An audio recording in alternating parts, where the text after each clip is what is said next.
Yeah, 40 races has gone quickly, especially when we're only doing 6 a year. It feels 2 minutes ago that we were at Silverstone 2016 for our debut, and I think that's probably the highlight, because we finished first and second on our debut, and it's a feat we've never actually repeated, so we've never had a first and second again.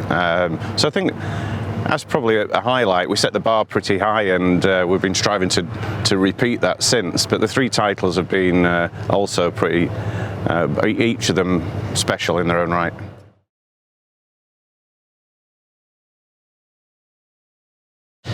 LMP3 is the first rung on the ladder for prototypes and endurance racing. It's been amazing for us as we've been progressing up to LMP2. How many?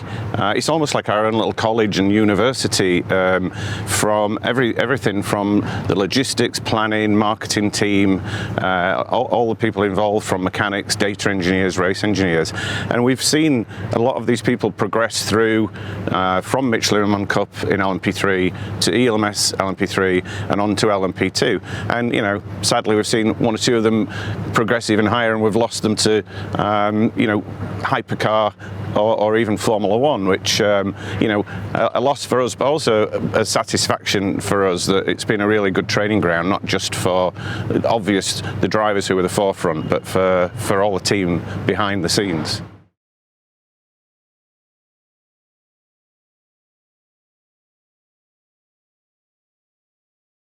As a business, we are a business. We love the sport. We see it as a sport. I came in initially as a fan, and I'm still as a fan of the sport. But underneath that, it's a business, and we have to, we have to balance the books. And what LMP3 has done for us is it's given us a car, an investment in that car that we can then use in multiple championships in the same format with the same regulations. So we can spread that investment out over the life of the car and over 52 weeks rather than just 6 weeks, 6 weekends in ELMS and Michelin Le Mans Cup. But then we can go into Asian Le Mans, and we've been to some amazing places with our LMP3 cars.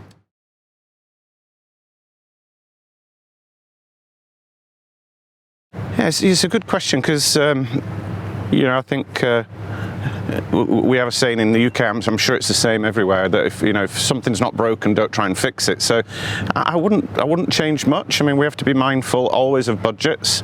I think around this paddock here in Spa this weekend, if you asked people what the current concerns are, anxieties are, it's about rising costs. It's always the same, and motor racing's expensive. So whatever we can do to control those costs, I think, is probably the important thing.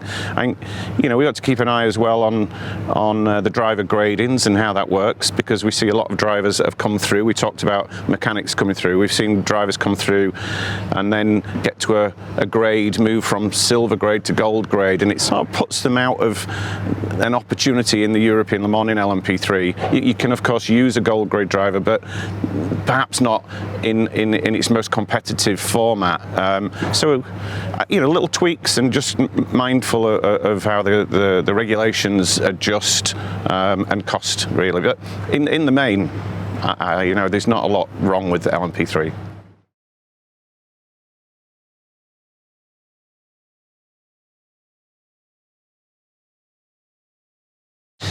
Well, firstly, I mean, we love Spa, sun's shining, but even when it's raining here, something special about this place. We've had a really good run here. We've had huge successes. We've enjoyed amazing moments here.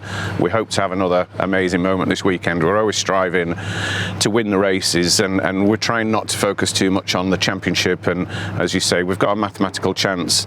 There's always a chance, but if you win enough races, you're gonna stay in with a shout. Our goal is to go to Portimao still with that chance to win the championship.